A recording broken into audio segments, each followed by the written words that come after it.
All right, guys, I'm very happy I get to winterize one of Greg Leschber Designs pools because he has very complicated systems. He's all Jandy. Love his pools. He does a lot of things to make his pools better than the average builder out there. Very good sized plumbing, especially on his suction side. But in a winterization mode, you can see we got a lot of stuff going on. In winterization mode, the first thing we do is kill all the breakers in the panel. And if you don't have breakers at the panel out here, then you want to find them in the house or in your panel that feeds your house and just kill all power to the pool equipment. We also want to make sure we kill the power to the control board. Now on the waterfall pump, we're going to go ahead and winterize this one while we're here. We remove the lid. We're going to pull these two drain plugs. We've got a drain plug here and we have a drain plug here. We're going to unscrew both those drain plugs, going to put them in the pump basket, then we're going to put the pump lid back on the pump. Here it is, and just let it sit. Now, he does these pre-pump filters, which are great. I'm going to remove that, and that I can see it drained all the way down. Everything else is below ground level, so I'm not worried about it here in Texas. We don't freeze underground at all, regardless of the situation. So here, this is the filter pump. I'm going to do the same thing I did on this pump. I'm going to remove the lid. I'm going to remove this plug and that plug, put those plugs into the pump basket. On the filter, I'm going to open the air relief. Very simple. Just unscrew this to allow air to replace water into the filter. Then I'm going to remove that cap, and that will allow the filter to drain and get all the water out of the system. Now here,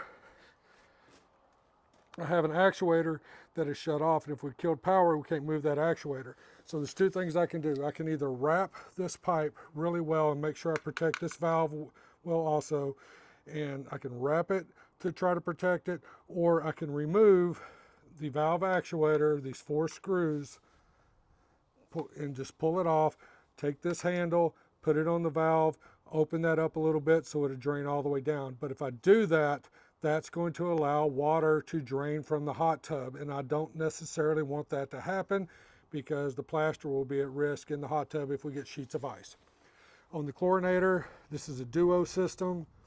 I'm going to remove that drain plug right there. It's a thumb screw. I'm going to pull it out and to allow the chlorinator to drain. We have a UV ozone AOP system. So I'm going to close that valve. It's closed right there, but this is open. This is closed. I'm going to close it, and then I got one over here. I'm going to do the same thing. That one's in closed position, and then I have drain pipes right there, just water spigots. Going to open them up to allow that degasser system to drain off. On his UV tank, on the back side of the UV tank, I have this. So this has got a cap that I'm going to need to remove and a valve. So it has both. I'm going to have to remove the cap and open the valve to drain and protect the UV tank.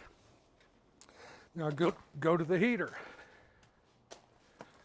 On the back side of the manifold, on a JXI heater, the back side of the manifold, there's a drain plug way down here. I'm going to remove that drain plug, and that will drain the water out of the heater and protect the heater.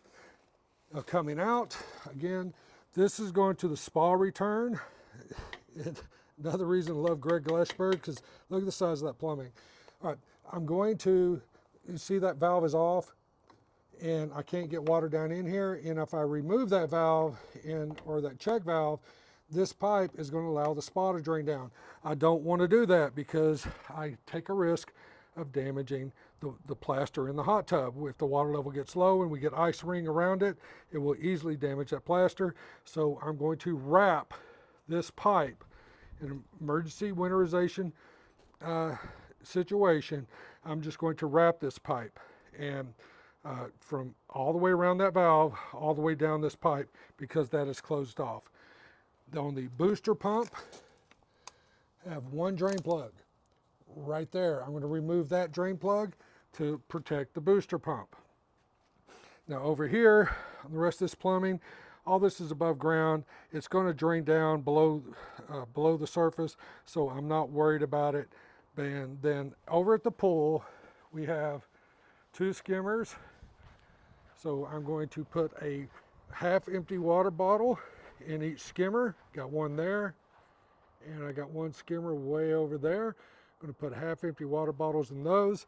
I would float a couple milk jugs or gallon size or half gallon size containers in the hot tub, and those are to absorb some of the pressure from ice building up, because ice, when it builds up, it's like a giant iceberg. It can really crush things. So we want to make sure we give it something else to crush instead of the walls of the skimmer or the tile or plaster on the spa.